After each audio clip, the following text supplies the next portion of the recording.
Okay.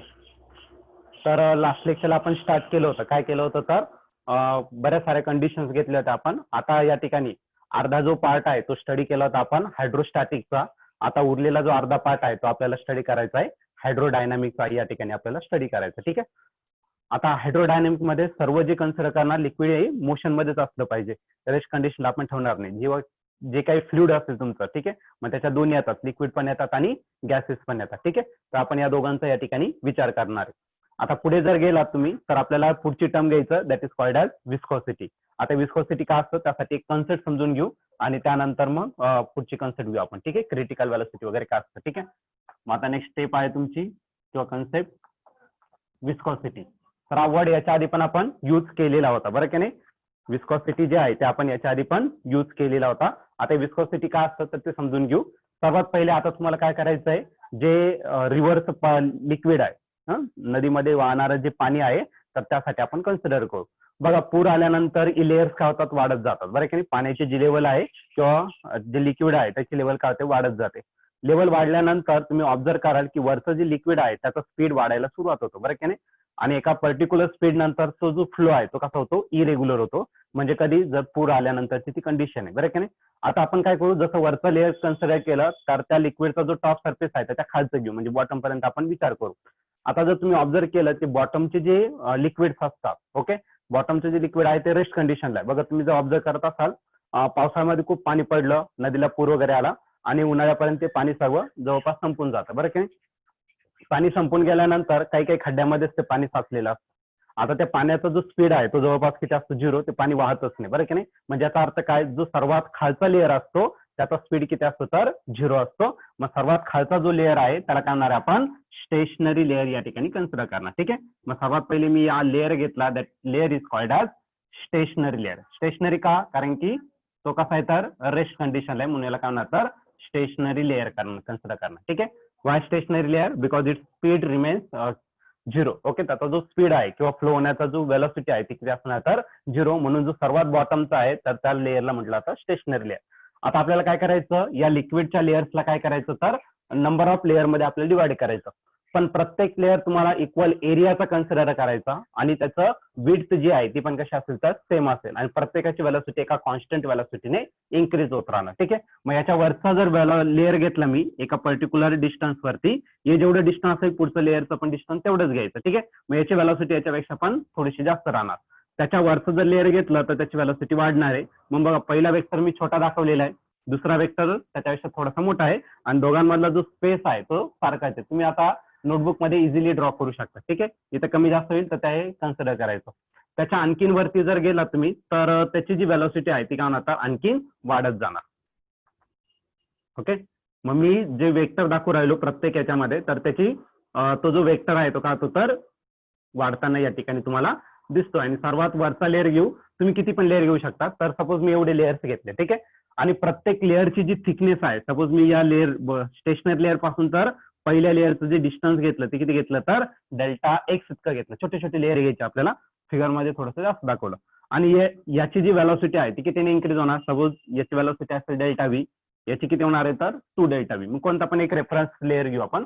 Suppose हा layer घेतला की ज्याची वेलोसिटी आपल्याला नोन आहे आणि ती किती घेतली तर व्ही इतकं. आणि स्टेशनरी लेअर पासून, स्टेशनरी लेअर किंवा सेंटर पासून मेजर करा तुम्ही, स्टेशनरी लेअर पासून याचं जर तुम्ही डिस्टन्स मेजर केलं तर ते किती राहील तर एक्स इतकं त्याचं डिस्टन्स आहे. ओके. प्रत्येक लेअरचं डिस्टन्स किंवा विड्थ जी आहे ती किती घेतली डेल्टा एक्स. आणि प्रत्येक लेअरची जी वेलोसिटी आहे कितीने वाढणार आहे तर डेल्टा व्ही इतकी वाढणार आहे. तर मी याच्यापैकी कोणता पण लेअर घेतला ज्याची वेलोसिटी किती तर व्ही इतकी आणि त्याचं स्टेशनरी लेअर पासून डिस्टन्स किती तर एक्स इतकं. आता याच्या वरचं जर लेअर घेतला तर त्याची वेलोसिटी वाढणार आहे. मग प्रत्येक लेअरची वेलोसिटी किती आहे तर ती आहे डेल्टा व्ही. म्हणजे ही जर वेलोसिटी घेतली तर ती काय असेल तर व्ही प्लस डेल्टा व्ही इतकी असते. आणि त्याच्या खाली जर घेतलं तर ती कमी होणार आहे. कमी होणार आहे म्हणजे किती असणार आहे तर व्ही मायनस काय असेल तर डेल्टा व्ही. कारण प्रत्येक लेअरची वेलोसिटी किती कन्सिडर करतो आपण, डेल्टा व्ही इतकी कन्सिडर करतो. ती व्हॅल्यू असेल तुमची आणि सारख्याच याची घ्यायची तुम्हाला. सपोज याच्या आपण खाली घेतला आपण, तर याच्या खाली जर घेतलं तर याची वेलोसिटी किती असेल तर हा मायनस डेल्टा व्ही, परत मायनस डेल्टा व्ही, म्हणजे किती झाला तर -2 डेल्टा व्ही. आणि इथला जर घेतला तर व्ही -3 डेल्टा व्ही. आणि सपोज तुम्ही याच्यावरती घेतलं तर काय असेल तर व्ही प्लस डेल्टा व्ही अशा या प्रकारे त्याचं काय होणार तर लेअर्स असणार. ठीक आहे. आता सपोज मी काय केलं, इथपर्यंत त्याचं डिस्टन्स मेजर केलं, कुठून तर स्टेशनरी लेअर. तर इथपर्यंत डिस्टन्स होतं एक्स, पण त्याच्या खालचा लेअर आहे. ओके, त्याच्या खालचा लेअर आहे म्हणून तो काय असेल तर एक्स मायनस डेल्टा एक्स. आणि सपोज तुम्ही वरचा लेअर घेतला, सपोज हा लेअर घेतला तुम्ही. ठीक आहे. तर याचं जे डिस्टन्स राहील ते किती राहील तर एक्स प्लस डेल्टा एक्स. या प्रकारे आपण काय केलं तर डिस्टन्स आणि वेलॉसिटी यामध्ये रिलेशन ऑब्टेन केलं. ठीक आहे. पण आपल्याला या ठिकाणी कन्सेप्ट घ्यायचं ती म्हणजे काय तर विस्कोसिटी. आता विस्कोसिटी काय तर सर्वात खालचा जर लेअर घेतला त्याची वेलॉसिटी किती 0. त्याच्या वरची जी लेअर आहे त्याची वेलॉसिटी नॉन 0 असणार, काहीतरी असणार. त्याच्यावरची जर घेतली ती आणखीन वाढणार, बरं की नाही. मग काय करेल रे, हा जो लेअर आहे याच्यावरती जर हा लेअर मूव्ह होत असेल तर हा लेअर काय करणार तर त्याला अपोज करायचं. बघा आपल्याकडे ती फार मोठी सिस्टीम बरं की नाही. जर आपल्या पुढे एखादा कोणी चालला असेल आपण त्याला काय करणार तर मागे आणण्याचा प्रयत्न करणार. आपण पुढे जाण्याचा प्रयत्न नाही करणार, पण तो कशा प्रकारे मागे येईल तर याचा जास्त विचार करत असतो आपण, बरं की नाही. सिमिलरली त्याच प्रकारे काय करणार तर हा जो लेअर आहे याच्यावरती हा लेअर मूव्ह होतोय, मग पहिला जो लेअर आहे तो काय करेल याला अपोज करायचं काम करेल. ओके, दुसरा जो लेअर त्याच्यावरती मूव्ह होतोय त्याला अपोज करायचं काम करेल. सिमिलरली हा जो लेअर आहे त्याच्या वरचा जो लेअर त्याच्यावरती मूव्ह होतोय त्याच्या वेलॉसिटीला तो काय करेल तर अपोज करायचं काम करेल. मग याच्यानुसार त्याचा जो स्पीड आहे तो काय होतो तर डिक्रीज होत राहतो आणि यालाच काय म्हटलं जातं विस्कोसिटी. ओके, मग विस्कोसिटी म्हणजे काय तर the opposition, relative opposition between layers of fluid that is called as viscosity. जे रिलेटिव्ह अपोजिशन असतात लेअर मध्ये त्याला काय म्हटलं जातं तर विस्कोसिटी या ठिकाणी आपण कन्सिडर करणार. ठीक आहे. आणि जो फोर्स या ठिकाणी एक्झर्ट होणार प्रत्येक लेअर मध्ये त्या फोर्सला म्हटलं जातं विस्कस फोर्स म्हणणार आहे. आणखीन एक कन्सेप्ट घेऊ शकतो आपण या ठिकाणी, ते इथं दिसत असेल तुम्हाला, तो म्हणजे काय तर विस्कस फोर्स म्हटलं जातं, किंवा त्याला दुसरा वर्ड काय तर विस्कस ड्रॅगी म्हटलं जातं. ड्रॅग म्हणजे फोर्स होता असतो. ठीक आहे. तर तुम्ही ड्रॅगी म्हणू शकतात किंवा फोर्स म्हणू शकतात. प्रत्येक लेअर मध्ये जे फोर्स एक्झर्ट होणार आहे, ओके, अपोज करणारा जो फोर्स असणार आहे that is called as viscous force. आणि what is viscosity? The relative opposition between layers of fluid. फ्लुइडच्या प्रत्येक लेअर मध्ये काय ना तर रिलेटिव्ह अपोजिशन असेल. खालचा लेअर वरच्याला काय करणार तर अपोज करणार, याला काय म्हटलं जातं तर विस्कोसिटी या ठिकाणी आपण कन्सिडर करू शकतो. ठीक आहे. एक काम, तुम्ही डेफिनेशन लिहा कोणाची तर विस्कोसिटीची डेफिनेशन लिहा. त्यानंतर मग आपण त्या कन्सेप्ट मध्ये काय डाऊट असेल तर ते डिस्कस करू. ठीक आहे. अजून बोलू नका, मी तुम्हाला देईल त्यावेळेस तुम्ही बोलू शकता. ठीक आहे. Write down the definition of viscosity. Okay, सांगतो आता. The property of fluid, the property of fluid by virtue of which virtue virtue by virtue of which it opposes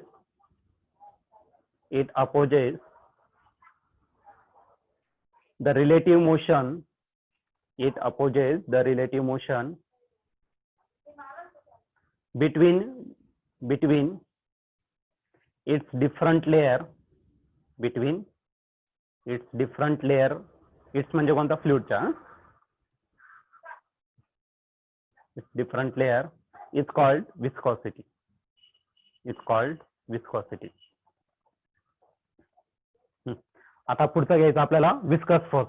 आणि हा फोर्स प्रत्येकाला कसा राहील, सपोज हा सरफेस आहे तर असा राहील, म्हणजे कसा राहील तर टँजेन्शियल राहील. ठीक आहे.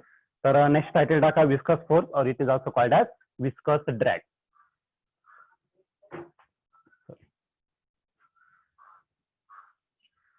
viscous force or it is also called as viscous drag. लिहा चला.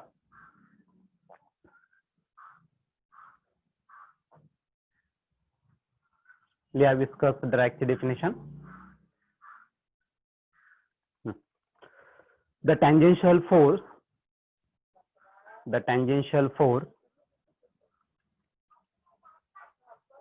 acts on adjacent layer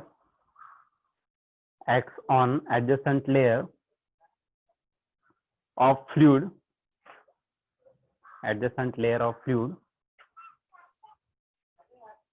which opposes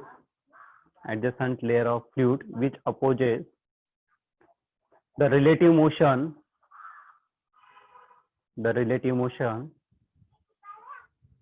between the layers of fluid किंवा liquid, between the layers of fluid is called is called viscous force or viscous drag. It is called viscous force or viscous drag.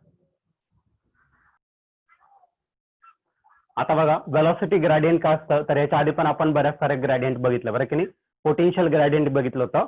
जसं जसं तुमचं distance काय होतं change होत राहतं तसं तसं पोटेन्शियल पण काय होतं चेंज होत राहतं. मग या दोघांचा जो रेशो आहे पोटेन्शियल पर युनिट काय असेल तर distance that is called as potential gradient. आता आपल्याला इथं काय करायचं आहे वेलॉसिटी ग्रेडियंट. मग जसं जसं तुमचं काय होणार तर याची लेअरची थिकनेस वाढणार आहे किंवा डिस्टन्स वाढणार आहे तसं तसं वेलॉसिटी पण काय होते तर चेंज होत राहतं बरं की नाही. डिस्टन्स डिक्रीज झालं तर वेलॉसिटी डिक्रीज झालं. डिस्टन्स वाढलाय तर वेलॉसिटी पण वाढलंय म्हणजे या दोघांमध्ये डायरेक्ट रिलेशन असेल. पण त्याच्या आधी आपण एक कन्सेप्ट घेऊ इथं. या ठिकाणी दिसतंय सर्वांना. हा मी थोडीशी डायग्राम वाटलं सर रफ करून टाकतो. डायग्राम दिसले तुम्हाला. डायग्राम तुम्ही वाटलं सर त्याचं स्क्रीनशॉट काढू शकता. मी या ठिकाणी मग ते लिहेल. थोडीशी जागा आपल्याला लागणार या ठिकाणी. या ठिकाणी घेतो मी. तर आपल्याला घ्यायचं next concept that is velocity gradient. Okay what is velocity gradient तर rate of change of velocity with respect to distance. जसं जसं तुमचं वेलॉसिटी चेंज होत आहे कसं तर डिस्टन्स नुसार त्याला काय म्हणलं तर वेलॉसिटी ग्रेडियंट म्हणणार आपण. ठीक आहे. तर ही डायग्राम तुम्हाला समजली आहे तर आपण काय करू तर डायरेक्टली वेलॉसिटी ग्रेडियंट घेणार. ठीक आहे. मग वेलॉसिटी ग्रेडियंट जर घेतलं तर ही कन्सेप्ट घ्यायची आपल्याला. तर आज आलं velocity gradient and which is equal to the ratio of change in velocity. Velocity मध्ये चेंज होतोय. जसं वेलॉसिटी मध्ये चेंज होतंय तसं त्याच्या डिस्टन्स मध्ये पण चेंज होतंय. म्हणून इथं काय करणार तर आपण चेंज इन डिस्टन्स घेणार. ओके. आता वेलॉसिटी ग्रेडियंट मी शॉर्टली रिप्रेझेंट करतो v आणि डॉट g घेतला. ठीक आहे. तर पूर्ण लिहिलं तरी चालेल. ओके. आता चेंज कसा काढला जातो तर फायनल मायनस इनिशियल. मग या ठिकाणी काय करतो मी फायनल वेलॉसिटी घेतो. फायनल वेलॉसिटी मायनस काय घेतलं तर इनिशियल वेलॉसिटी. त्याच ठिकाणी तुम्हाला काय करायचं त्याचं डिस्टन्स घ्यायचं म्हणजे त्या लेअरचं डिस्टन्स घ्यायचं. म्हणजे या ठिकाणी काय असणार तर फायनल डिस्टन्स मायनस काय करावं लागेल तुम्हाला इनिशियल डिस्टन्स या ठिकाणी कन्सिडर करावं लागेल. ठीक आहे. आता फायनल वेलॉसिटी जर तुम्ही कन्सिडर केलं तर बघा खूप सारे लेयर्स होते. तर सपोज मी वरचा लेअर घेतला v इतका. ओके. आणि त्याच्या बिलो एक लेअर होता त्याची वेलॉसिटी किती होती तर v मायनस डेल्टा v इतकी होती बरं की नाही. तर डेल्टा कन्सिडर करा किंवा डीव्ही कन्सिडर करा. सपोज तुम्ही वरचं जर घेतलं तर त्याची वेलॉसिटी किती होती तर v प्लस डेल्टा v इतकी होती. मग हे फायनल झालं तर इनिशियल कोणतं असेल तर त्याच्या खालचं असेल किंवा हे फायनल घेतलं तर त्याच्या खालचं कोणतं असेल तर इनिशियल असेल. मग तुम्ही कोणताही दोन लेअर घेऊ शकता पण ऍडजस्टंट लेअर घ्यायचा नाही तर पहिला कोणता तरी दुसरा कोणता तरी असं चालणार नाही. तर हा लेअर घेतला त्याचा जस्ट बिलो किंवा वरचा घ्यायचा कळलं का नाही. ऍडजस्टंट लेअर या ठिकाणी तुम्हाला कन्सिडर करणं गरजेचं असेल. सपोज मी वरचा लेअर घेतला ज्याची वेलॉसिटी किती आहे तर v प्लस डेल्टा v. मग velocity gradient is v plus delta v आणि इनिशियल वेलॉसिटी त्याच्या बिलो किती असणार तर ते असेल v आणि याचा पर्टिक्युलर डिस्टन्स किती असेल तर x प्लस डेल्टा x आणि मायनस इनिशियल डिस्टन्स किती असेल तर x इतकं. दिस प्लस v मायनस v काय होणार आहे cancel. Plus x minus x पण काय होणार आहे कॅन्सल. म्हणजे हा जो वेलॉसिटी ग्रेडियंट आहे तो काय भेटायचं तुम्हाला डेल्टा v अपॉन काय भेटायचं तर डेल्टा x. डेल्टा कशासाठी रिप्रेझेंट करतो रे चेंज साठी बरं की नाही. मग change in velocity upon change in distance. मग डेफिनेशन काय असेल the rate of change of velocity with respect to distance is called as velocity gradient. आता मला याचं काय करता येईल रे याचा युनिट पण या ठिकाणी फाईन करता येईल. महत्वाचं आहे याचा unit of velocity gradient. Okay. Velocity measure करणार आहे कशामध्ये मीटर पर सेकंद आणि परत डिस्टन्स मेजर करणार आहे कशामध्ये मीटर. मीटर मीटर काय आला कॅन्सल म्हणजे राहिला काय सेकंद म्हणजे काय फक्त डिनॉमिनेटरला राहिलं म्हणजे पर सेकंद. मग याच्यावरून तुम्ही इझिली त्याचं डायमेन्शन काढू शकता. ठीक आहे. डायमेन्शन जास्त अवघड नसेल. Dimension of velocity gradient length नाही म्हणजे 0 मास पण नाही तो पण 0 टाइम आहे तो किती तर t⁻⁻1 हे काय आलं तर तुमचं वेलॉसिटी ग्रेडियंट. ओके. तर याची डेफिनेशन लिहिणं गरजेचं असेल. याचे डेफिनेशन तुम्हाला लिहिणं या ठिकाणी गरजेचं असेल. ठीक आहे. तर डेफिनेशन लिहून घ्या त्यानंतर मग बोर्डवरचं जे दिसतंय ते लिहू शकता ते. ठीक आहे. लिहा डेफिनेशन वेलॉसिटी ग्रेडियंटची. The rate of change of velocity with a distance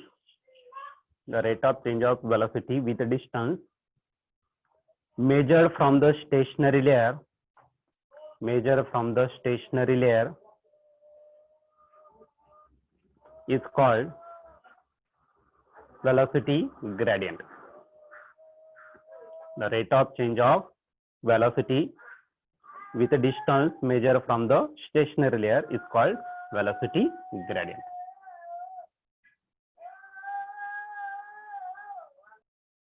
okay, next time घ्यायचा आपल्याला रेनॉल्ड्स नंबर. ओके, आता रेनॉल्ड्स नंबर काय आहे तर या ठिकाणी आपण डिस्कस करणार. ठीक आहे, रेनॉल्ड्स नंबर.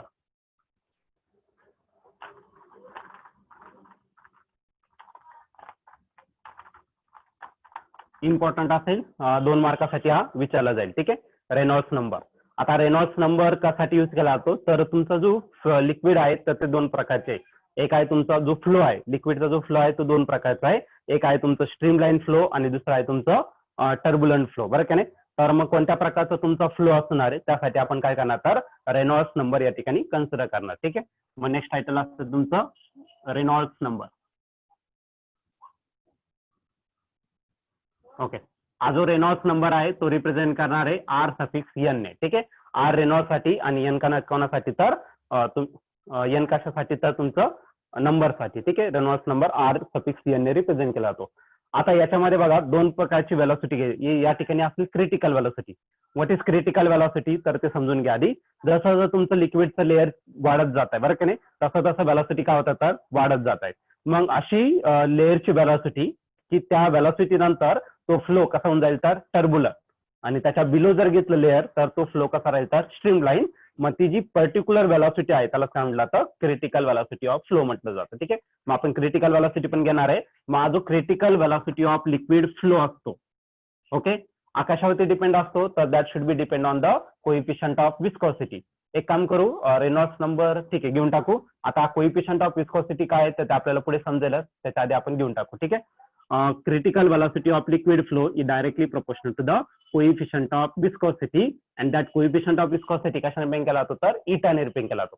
हे पुढे आपण डिस्कस करणारच आहे. कोएफिशियंट ऑफ विस्कोसिटी नेमकं काय तर ते गोष्ट आपल्याला समजून जाईल. ठीक आहे, आता कोएफिशियंट ऑफ विस्कोसिटी म्हणजे काय, जर तुमचं विस्कोसिटी जास्त असेल तर त्याची व्हेलॉसिटी विस्कोसिटी वेगळी, कोएफिशियंट विस्कोसिटी वेगळी आणि कोएफिशियंट ऑफ विस्कोसिटी वेगळी. ठीक आहे, तर ते पुढे समजू आपण. जर कोएफिशियंट ऑफ विस्कोसिटी जास्त तर क्रिटिकल व्हेलॉसिटी पण जास्त राहील तुमची. जर कोएफिशियंट ऑफ विस्कोसिटी कमी असेल तर क्रिटिकल व्हेलॉसिटी पण या ठिकाणी कमी असणार. आणखीन कशावरती डिपेंड असेल तर critical velocity directly proportional to the coefficient of viscosity and inversely proportional to the density of liquid. आता डेन्सिटी जर लो डेन्सिटी असेल, फॉर एक्झाम्पल वॉटर घेतलं तुम्ही बरं का नाही, वॉटरचा जो फ्लो आहे तो एकदम जास्त राहतो बरं का नाही. वॉटर जर तुम्ही फर्स्टवर टाकलं तर सहजरित्या तो फ्लो व्हायला सुरुवात होतो. म्हणजे ज्याची डेन्सिटी जास्त त्याचा फ्लो कमी असेल, आणि ज्याची डेन्सिटी कमी असेल म्हणजे फॉर एक्झाम्पल वॉटर त्याचा व्हेलॉसिटी काय असेल तर जास्त असेल. सपोज तुम्ही मर्क्युरी घेतला आणि मर्क्युरी फ्लो केला तर त्याची डेन्सिटी जास्त आहे म्हणजे त्याची व्हेलॉसिटी कशी राहणार तर कमी असेल. ठीक आहे, आता लिक्विड कोणत्या तरी एका पाईप मधून आपल्याला फ्लो करायचं, कारण की स्टडी करतो आपण हायड्रोडायनामिक. ओके, तर एखाद्या पाईप मधून फ्लो करायचा आहे. आता महत्वाचं समजून घ्या, सपोज हा पाईप आहे आणि या पाईपचा जो डायमीटर आहे तो कसा आहे कमी आहे, तर याच्यातून जो फ्लो होणारा जो स्पीड आहे लिक्विडचा तो कसा असेल जास्त राहील. आणि सपोज मी काय स्पीड म्हणतो बरं का, या ठिकाणी सपोज पाईप जास्त घेतला, मे बी याच्यातून क्वांटिटी जास्त राहील पण जेवढा स्पीड या पाईप मधून भेटत होता तो जास्त वेटच्या पाईप मधून भेटणार नाही. म्हणजे क्रिटिकल व्हेलॉसिटी आणखीन कोणत्या टर्म वरती डिपेंड आहे तर डायमीटर वरती डिपेंड आहे, diameter of that tube. Okay, मग critical velocity coefficient of viscosity वरती डायरेक्टली प्रोपोर्शन आहे, इन्व्हर्सली आहे density of that liquid and diameter of the pipe किंवा ट्यूब म्हटलं तरी चालेल. आता जर तुम्ही डायरेक्टली प्रोपोर्शन जर किंवा इन्व्हर्सली कॅन्सल केलं तुम्हाला घ्यावं लागेल proportionality constant, and that proportionality constant is RN. त्यालाच म्हटलं आता रेनॉल्ड्स नंबर. आज आला तुमचा इटा आणि रिमेनिंग टर्म काय राहिली तर divided by rho into D. मग हा जो RN आहे तर तो या ठिकाणी आपण डिफाईन करू, where RN is Reynolds number. Okay, त्यामुळे पूर्ण वर्ड लिहिला तरी चालेल. RN का असेल तर रेनॉल्ड्स नंबर असेल. ठीक आहे, आता याच्या परत काही कंडिशन्स आहे. RN ची व्हॅल्यू इतकी असेल तर कोणत्या प्रकारचा फ्लो असेल तर तो आपल्याला या ठिकाणी कन्सिडर करायचा. ठीक आहे, मग आपण कंडिशन्स या ठिकाणी कन्सिडर करणार आहे. या कंडिशन्स तुम्हाला पेपरला लिहाव्याच लागतील. ठीक आहे, 2 मार्काला आलं तर 2 मार्कापर्यंत क्वेश्चन विचारला जाईल, त्याचं मॅथमॅटिकल टर्म्स स्टेटमेंट नुसार आणि 3 कंडिशन्स त्याच्या. ठीक आहे, सपोज मी पहिली कंडिशन घेतलं, इफ रेनॉल्ड्स नंबर म्हणजे कोण RN इज लाईज बिटवीन कशामध्ये तर 0 to 1000, तर 0 पासून 1000 पर्यंत जर तुमचा रेनॉल्ड्स नंबर असेल तर जो फ्लो आहे देन फ्लो इज, तर दोन प्रकारचे फ्लो आहे. तर 0 ते 1000 पर्यंत हा नंबर जर असेल, यामध्ये जर तो नंबर भेटला तर फ्लो त्या ठिकाणी 100% कोणता राहणार, तर स्ट्रीम लाईन असेल. ओके, स्ट्रीम लाईनला दुसरा वर्ड काय, तर स्ट्रीम लाईन और लॅमिनार फ्लो. तर तो जो फ्लो आहे then flow is streamline और लॅमिनार. आता बी कंडिशन घेऊ. सपोज तुमचा रेनॉल्ड्स नंबर इन्क्रीज झाला आणि तो कशाच्या मध्ये, तर 1000 to 2000. मग त्या ठिकाणी तुम्ही सांगू शकता की तुमचा फ्लो इथं 100% शुअर नसणार, की फ्लो मे बी तुमचा स्ट्रीम लाईन पण राहू शकतो किंवा टर्बुलंट पी असू शकतो, किंवा स्ट्रीम लाईनचं कन्वर्जन कशात होऊ शकतं, तर टर्बुलंट मध्ये मे बी होऊ शकतं. ठीक आहे, मग तोच कंडिशन घेऊ. If Reynolds number is lies between किती 1000 to 2000. ओके, 1000 ते 2000च्या मध्ये असेल, then flow becomes unsteady. Unsteady याचा अर्थ काय, that is streamline flow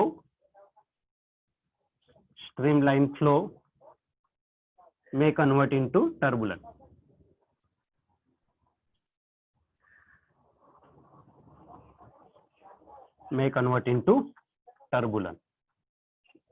okay, आणि थर्ड नंबरची कंडिशन घ्यायचं.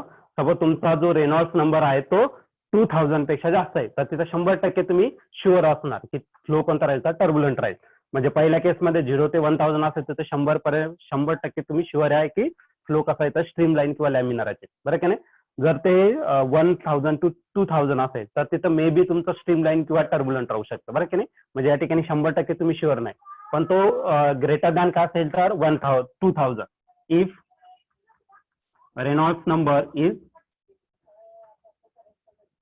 greater than 2000, then flow is turbulent flow.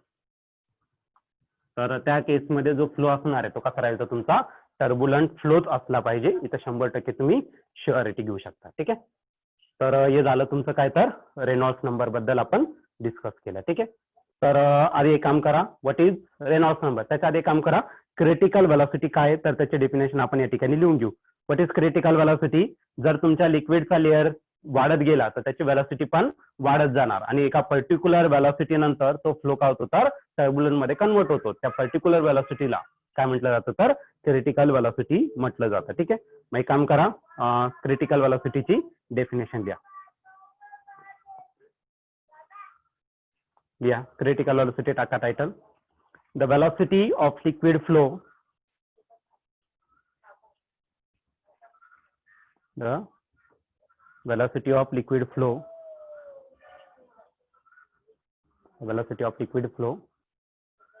at which streamline flow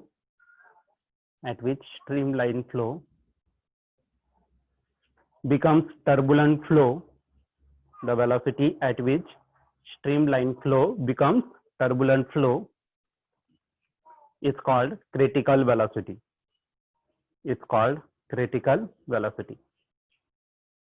आता रेनॉल्ड्स नंबर टाका आणि त्याचं स्टेटमेंट लिहा. रेनॉल्ड्स नंबर आणि त्याचं statement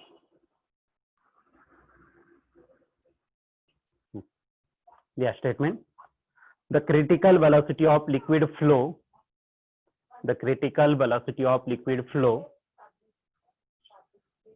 is directly proportional to the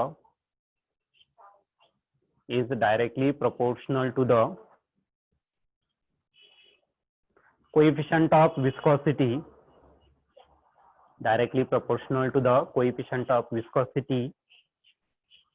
and inversely proportional to the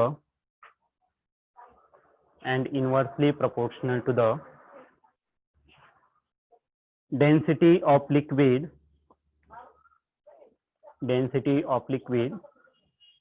and diameter of the pipe.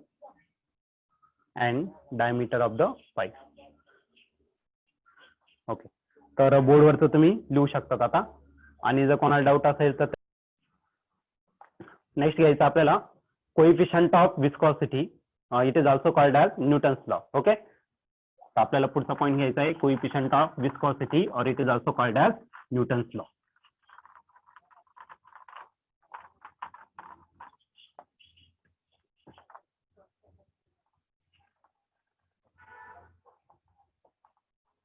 Coefficient of viscosity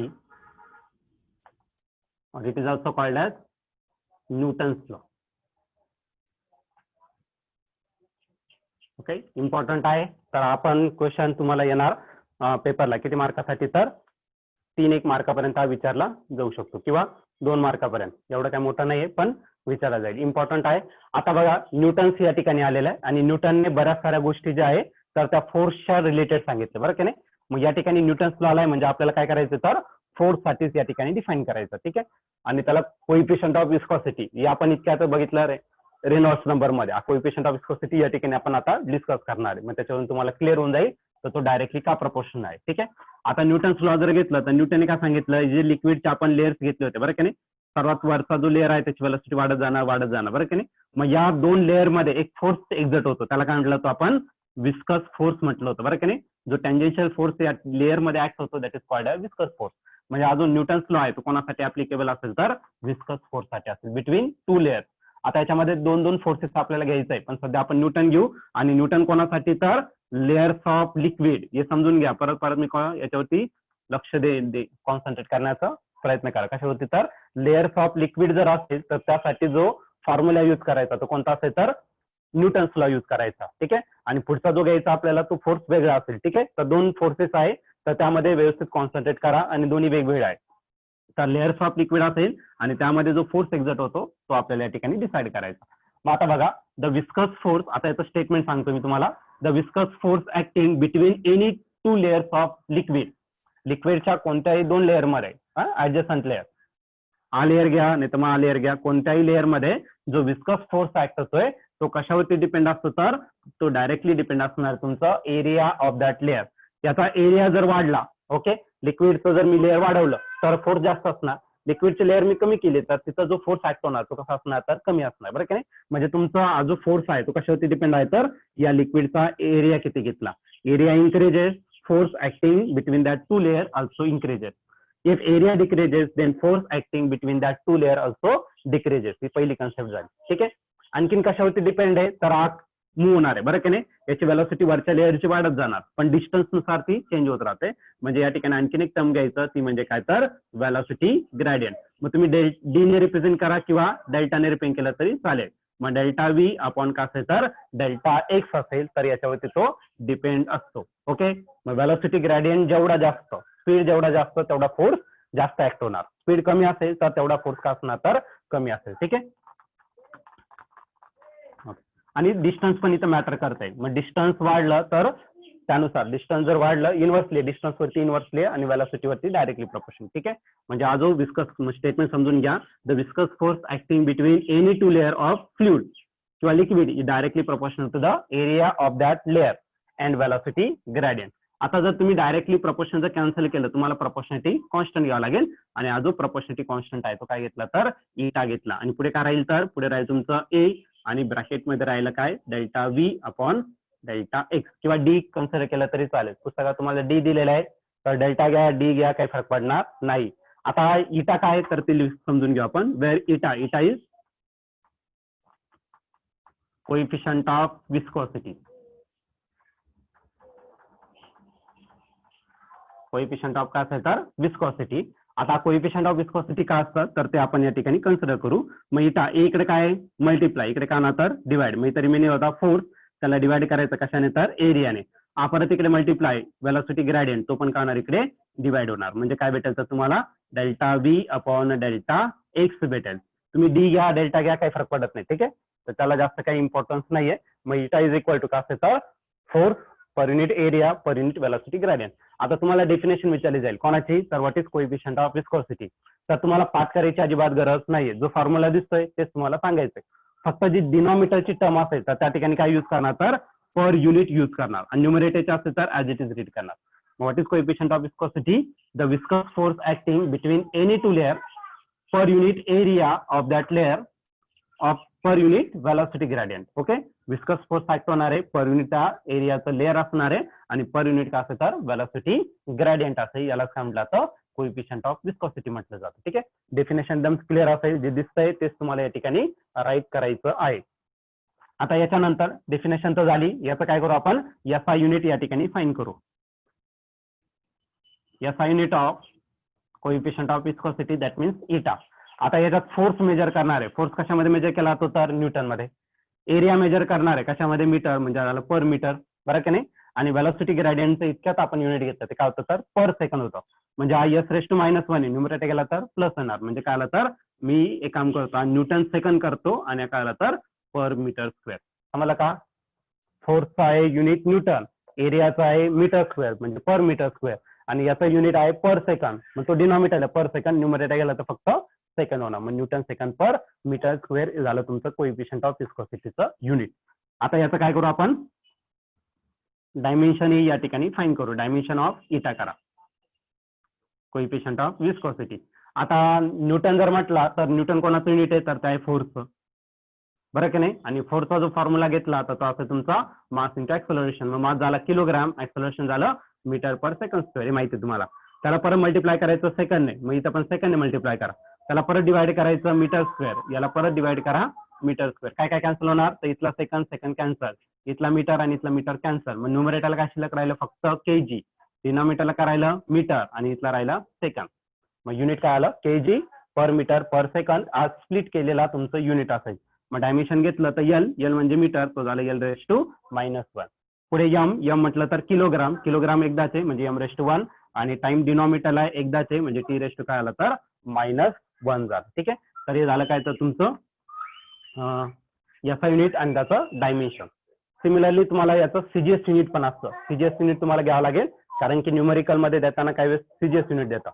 आता याचं जे CGS युनिट आहे ते कोणी एक्सप्लेन केलं तर पॉइस नावाच्या सायंटिस्टने, म्हणून याचं जे CGS युनिट असेल पूर्ण Newton second per metre square, याला CGS युनिटने रिप्लेस केलं. असं जर घेतलं तर तुम्ही काय होणार डाई, इथं सेकंड तसंच राहील आणि इथं सेंटीमीटर स्क्वेअर पर सेंटीमीटर स्क्वेअर, बरं की नाही. मग असं देण्यापेक्षा ही जी टर्म आहे ती कोणी एक्सप्लेन केली तर पॉइस नावाच्या सायंटिस्टने, म्हणून याचं जे CGS युनिट असेल, CGS युनिट ऑफ इटा, आणि तो काय असेल तर तुमचा पॉइस असेल. ठीक आहे, पूर्ण वर्ड लिहिला तर सर्व लेटर कसे पाहिजे तर स्मॉल लेटर पाहिजे. ठीक आहे, आणि आणखीन एक टर्म घेऊन टाकू इथे, इथे दिसतंय ना सर्वांना, रिलेशन बिटवीन SI युनिट आणि CGS युनिट. तर ते रिलेशन महत्वाचं आहे न्यूमेरिकल सॉल्व्ह करताना. कसं सॉल्व्ह करू शकता ते, जर तुम्हाला सॉल्व्ह करायचं झालं तर तुम्ही आपण जे 11th फर्स्ट चॅप्टर बघितलं, ओके, डायमेन्शनल अनालिसिस, त्याचा यूज करून तुम्ही त्याचं रिलेशन फाइंड करू शकता. ठीक आहे, relation between SI unit and CGS unit of इटा.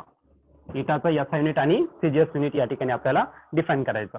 सपोज मी पहिले SI युनिट घेतलं 1 newton second per metre square घेतलं. ठीक आहे, असं तुम्ही डायरेक्टली, आणि याला पॉइंट्स मध्ये कन्वर्ट करायचं, मग येणार तर 10 पॉइंट्स येणार.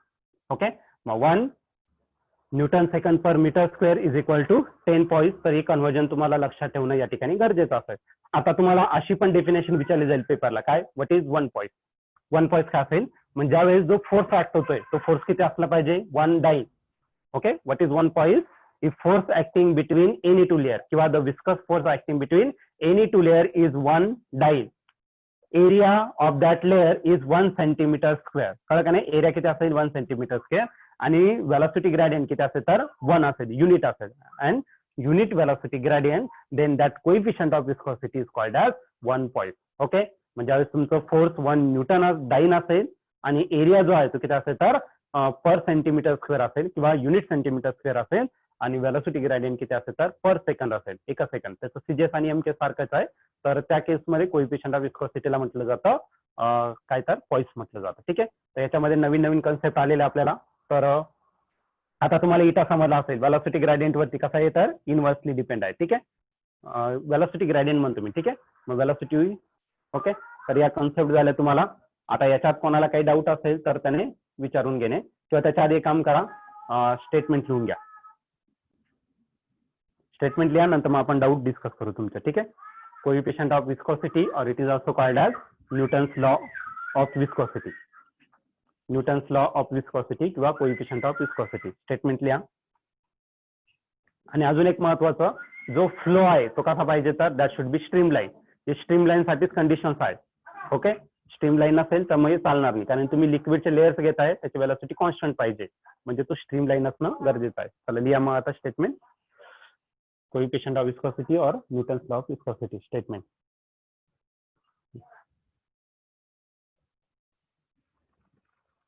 For streamline flow of for streamline flow of streamline flow, comma the viscous force for streamline flow, comma the viscous force acting on any layer for streamline flow, comma the viscous force acting on any layer is directly proportional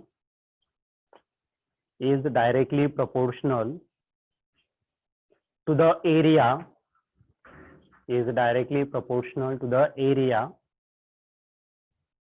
bracket मध्ये A लिहिला तरी चालेल, directly proportional to the area of the layer कोणाचं लिक्विडचं, of layer and velocity gradient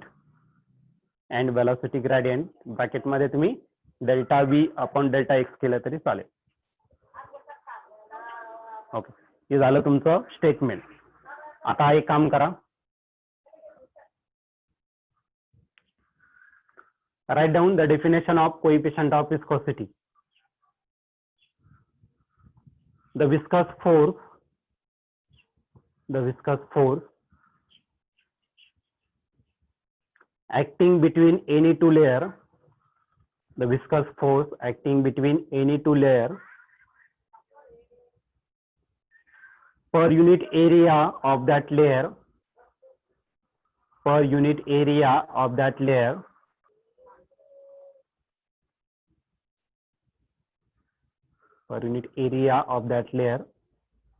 and per unit velocity gradient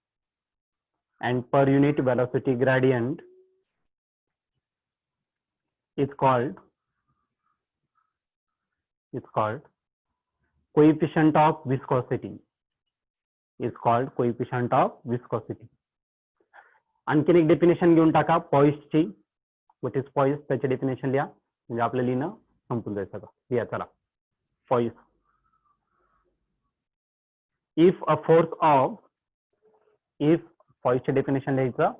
if a force of one dyne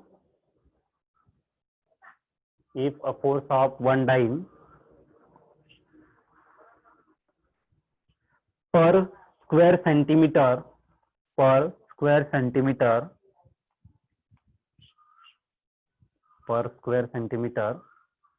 exist between two layers of fluid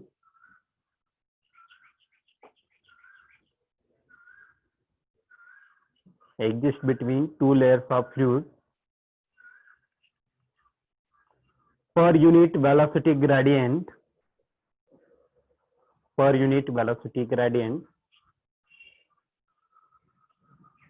then its coefficient of viscosity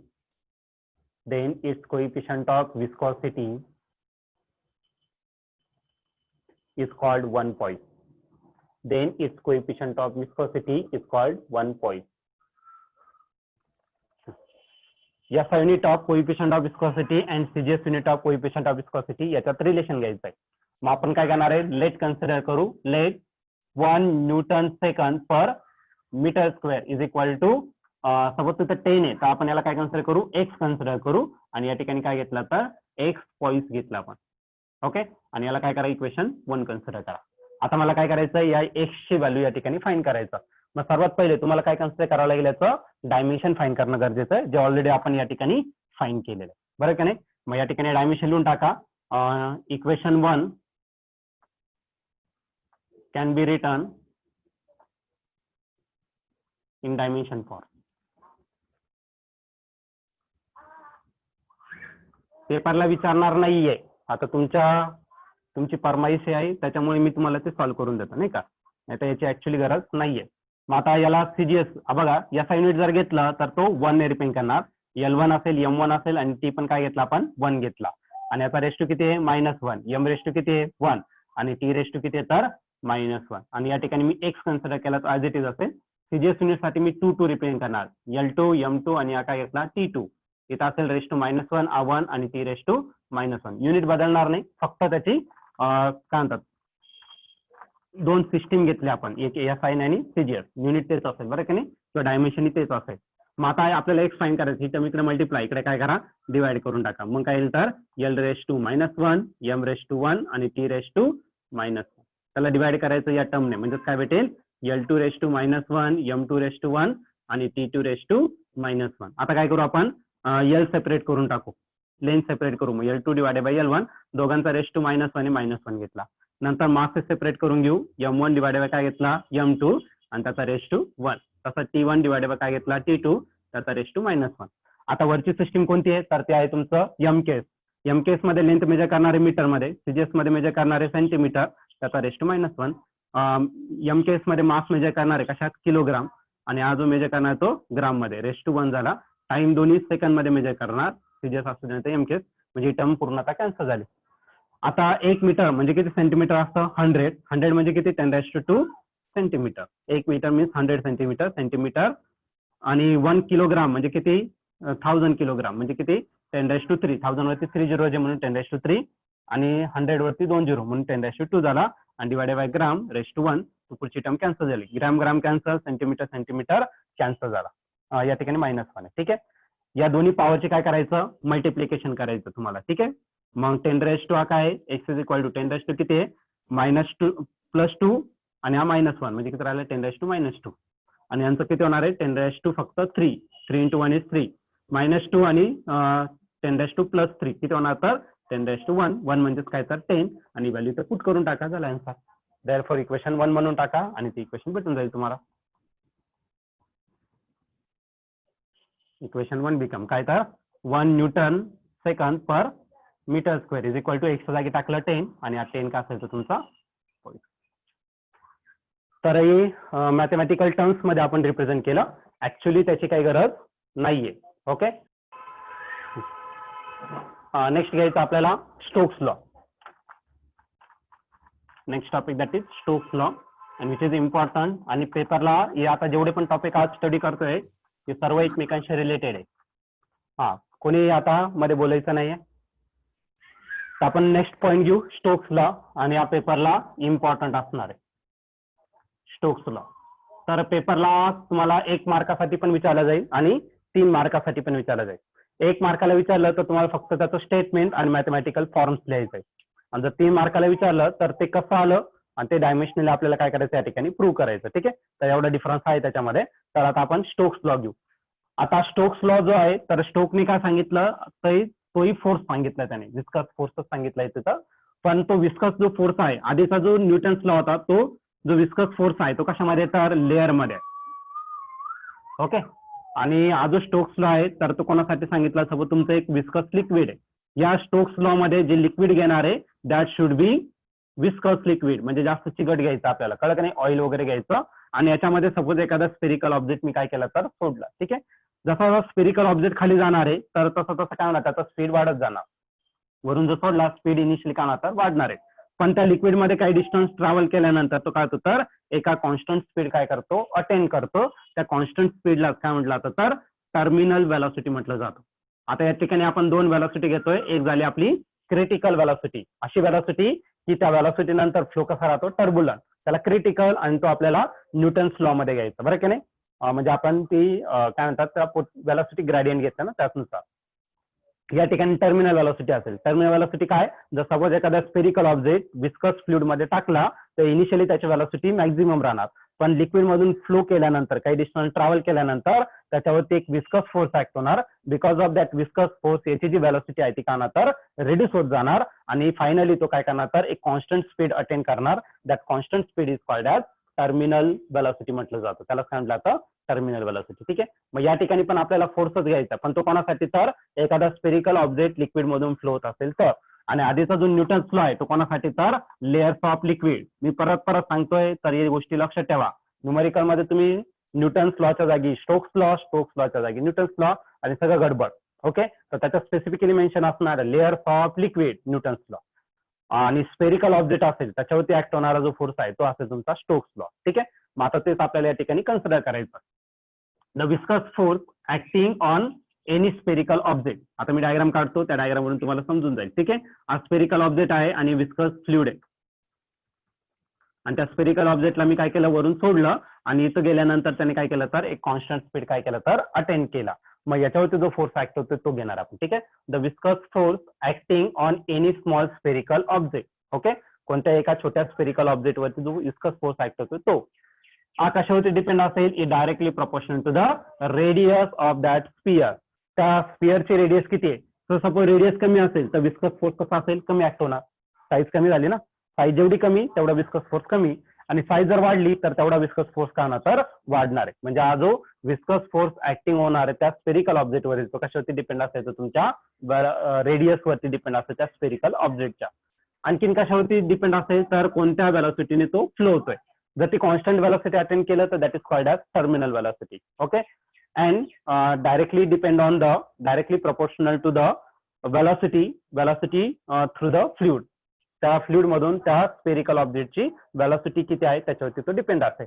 अजून plus या लिक्विडचं काहीतरी viscosity असेल, coefficient of viscosity. मग हा जो viscous force आहे तो कशावरती डिपेंड असेल, तर कोइफिशियंट ऑफ विस्कॉसिटीवरती. ओके. तर समजून घ्या. The viscous force acting on any spherical object is directly proportional to the radius of that spherical object, velocity through which object is falling, आणि लास्ट टर्म का असेल तर कोइफिशियंट ऑफ विस्कॉसिटी, याच्यावरती तो का असेल तर डिपेंड असेल. तर ही डायग्रामची काही गरज नाहीये. आता पुढे जर सपोज तुम्ही डायरेक्टली जर कॅन्सल केलं, तुम्हाला घ्यावं लागेल प्रॉपोर्शनॅलिटी कॉन्स्टंट, आणि बाय एक्सपेरिमेंट हा जो प्रॉपोर्शनॅलिटी कॉन्स्टंट आहे त्याची व्हॅल्यू कॉन्स्टंट भेटली ती किती आहे, तर 6π. आणि पुढची जी टर्म आहे ती काय, तर आर किंवा इटा पहिले लिहिला तरी चालेल किंवा आर लिहिला तरी चालेल, कोणती टर्म लिहा. इटा आर नंतर काय घेतलं तर बी झालं. आर म्हणजे तुमचं काय झालं, तर स्टोक्स लॉ झाला. ठीक आहे. आता हा लॉ जो आहे तो बरोबर आहे किंवा नाही तर हे आपल्याला चेक करायचं. मग तो आपल्याला प्रूव्ह करावा लागेल by using dimensional analysis. Okay. मग पुढचा पॉईंट असेल तुम्हाला इथपर्यंत आला तर 1 मार्कासाठी. आता पुढे जे घेणार आहे ते टोटल तुम्हाला 3 मार्कासाठी विचारलं जाईल. ठीक आहे. Stokes law can be proved by dimensional analysis.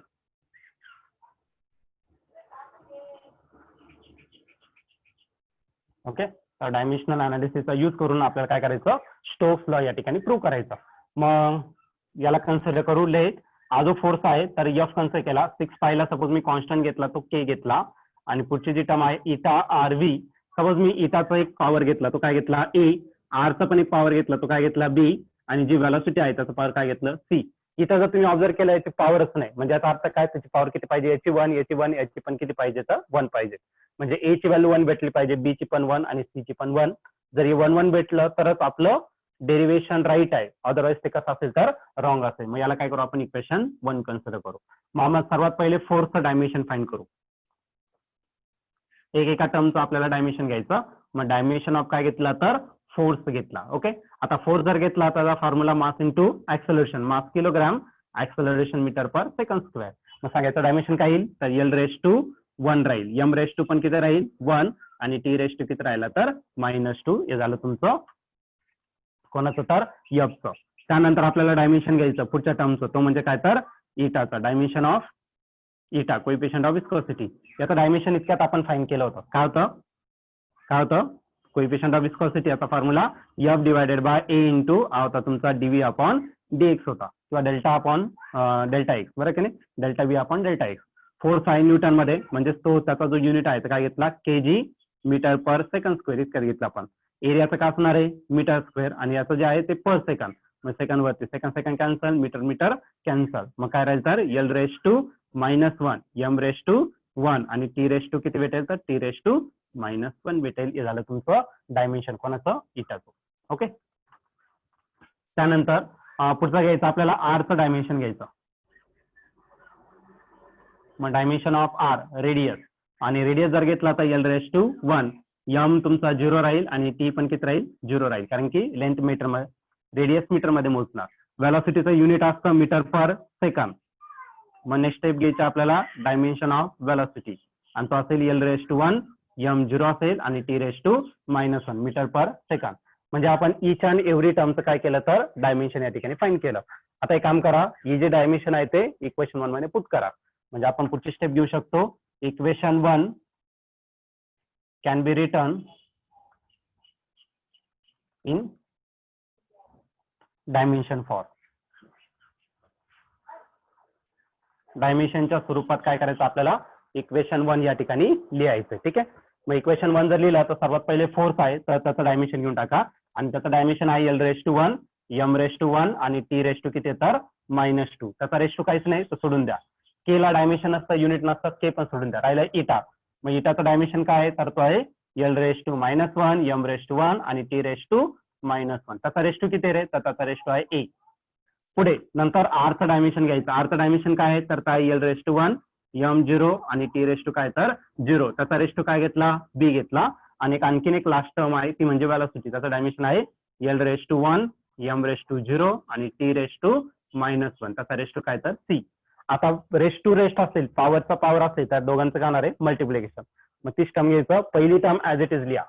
या ठिकाणी मी पहिली टर्म ऍज इट इज लिहितो. l⁻1, m⁻1 आणि t काय घेतला तर -2 घेतला. पुढे या पॉवरला याने मल्टिप्लाय करा म्हणजे l किती भेटणार तर तो भेटेल -a. पुढे m⁻1 आहे आणि हा a आहे म्हणजे m काय भेटला परत a. त्यानंतर t⁻⁻a. नेक्स्ट टर्म घ्या, याने याला मल्टिप्लाय करा म्हणजे l फक्त b भेटेल, m⁻0 भेटेल आणि t पण 0 भेटेल. आणि लास्ट टर्म यांचं मल्टिप्लिकेशन करा म्हणजे l⁻c, m⁻0 आणि t⁻⁻c. ऑलरेडी आपण 11th स्टँडर्डला या ठिकाणी कन्सिडर केलेलं आहे. आता ज्याची ज्याची पॉवर l आहे, एलच्या सर्व पॉवरची काय करा ऍडिशन असेल तर ऍडिशन, सबट्रॅक्शन असेल तर सबट्रॅक्शन. बघा मग आता मग एलची जी पॉवर आहे पहिल्या याच्यात आहे मायनस आहे, दुसऱ्या याच्यात आहे b प्लस b आणि तिसऱ्या याच्यात आहे प्लस c. नंतर m ची पॉवर घ्या, m ची पॉवर काय आहे a आणि या ठिकाणी 0 आहे, या ठिकाणी 0 मग सोडून द्या तो. ठीक आहे. नंतर t ची पॉवर पहिल्या याच्यात आहे मायनस आहे, दुसऱ्या याच्यात 0 आहे तो सोडून द्या आणि तिसऱ्या याच्यात c आहे तर तो घेऊन टाकला आणि या ठिकाणी आहे l⁻1, m⁻1 आणि t⁻⁻2. ओके. आता हे दोन्ही पॉवर जे आहे, एल ची पॉवर कम्पेअर करा, एम ची पॉवर आणि टी ची पॉवर. पण त्याच्या आधी कम्पेअर करताना पहिले ज्याचा सिंगल व्हेरिएबल आहे तो कम्पेअर करा. म्हणजे एम चा पॉवर जो आहे तो ए एकच व्हेरिएबल आहे. नंतर दोन व्हेरिएबल ज्याचा टीचं पॉवर आहे, नंतर 3 साठी घ्या. तर डायरेक्टली 3 साठी घेतलं तर मग 3 व्हेरिएबल असेल मग सॉल्व्ह नाही करताना. मग पहिले एक व्हेरिएबल, नंतर 2 व्हेरिएबल, नंतर 3 व्हेरिएबल. ठीक आहे. मग आपण कम्पेअर करू by comparing we get. Compare करा. तर या ठिकाणी एल ची पॉवर नका कम्पेअर करू, पहिले एम ची पॉवर करा. एम ची पॉवर काय आहे ए आणि ते एम ची पॉवर काय आहे 1 म्हणजे ए ची व्हॅल्यू काय आली 1 आली. ठीक आहे. पुढचं टी ची पॉवर कम्पेअर करा, तो आहे -a - c दिसतंय आणि तर टी ची पॉवर आहे -2. ओके. सर्व मायनस आहे ना, सर्व प्लस करता येईल. a + c = 2 आणि a ची व्हॅल्यू आहे 1 + c = 2. This +1 become -1 on right side म्हणजे c = 2 - 1 म्हणजे c ची व्हॅल्यू काय आली 1. ऑल्सो आता लास्टची टर्म आपण कम्पेअर करणार आणि लास्टची टर्म काय आहे तर एल ची पॉवर ते आहे -a + b + c = एल ची पॉवर काय तर 1 आहे. ए ची व्हॅल्यू आपण फाइंड केली तर ते आहे 1. बी ची व्हॅल्यू माहित नाही आपल्याला, सी ची व्हॅल्यू आहे +1 आणि हा 1. दिस +1 - 1 कॅन्सल म्हणजे बी ची पण व्हॅल्यू काय आली 1. ए ची पॉवर पण 1 पाहिजे होती, बी ची पण 1 पाहिजे होती, सी ची पण 1 आणि सर्वांची पॉवर 1 आलेली आहे. ती काय करू तर आता इक्वेशन 1 मध्ये पुट करून टाकू. ठीक आहे. Therefore इक्वेशन 1 becomes, इक्वेशन 1 काय भेटेल तर फोर्स F = K म्हणजे तुमचा 6π कॉन्स्टंट असेल. नंतर η आणि a ची व्हॅल्यू काय आहे 1 लिहिलं. ठीक आहे. नंतर r काय आहे b ची व्हॅल्यू काय आहे तर ती पण आहे 1 आणि c आहे, c ची व्हॅल्यू काय तर ती पण 1 आहे. तर 1 लिहायची काही गरज नसते आणि म्हणजेच काय झालं तर तुमचा स्टोक्स लॉ झाला. कळलं की नाही. मग पेपरला तुम्हाला टेक्स्ट बुक मध्ये डायरेक्टली दिलेलं नाहीये पण त्याच्या खाली तुम्हाला त्या बॉक्स मध्ये दिलेलं आहे Stokes law can be proved by using dimensional analysis. तर आपल्याला ते सॉल्व्ह करावंच लागेल. तर हे 3 मार्कासाठी क्वेश्चन येईल. विथ डायमेन्शनल अनालिसिसचा यूज करू. ठीक आहे. आणि फक्त स्टोक्सला विचारलं तर एकच मार्कासाठी तो विचारला जाऊ शकतो तुम्हाला. Okay, is that clear? Statement लिहा स्टोक्स लॉचं. Okay, write down the statement of Stokes law. सांगतोय लिहा. द विस्कस फोर्स ब्रॅकेट मध्ये एफ करा. The viscous force in bracket F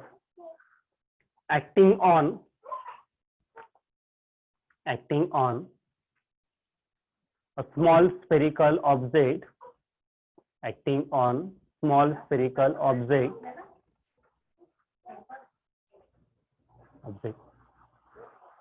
falling through viscous medium, falling करा त्याला, falling through viscous medium is directly proportional to the